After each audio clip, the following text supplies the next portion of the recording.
Welcome to my YouTube channel. Don't forget to subscribe and activate the bell with the comment to motivate us to add more explanations. Thank you all. How to update Fedora Linux to get latest software. Fedora Linux is a community-driven Linux distribution maintained by Fedora Project. Fedora brings lots of improvements, bug fixes, security patches, new features very often.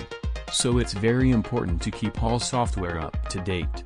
Fedora support package managers such as RPM, DNF, Flatpak, OSTree, default graphical front-ends, GNOME Software.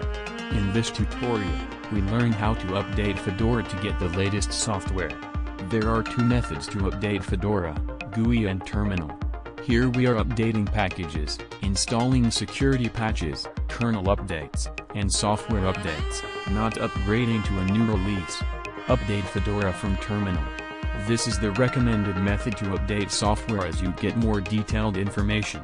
Fun viewing for everyone. All commands you can find in the description of the video.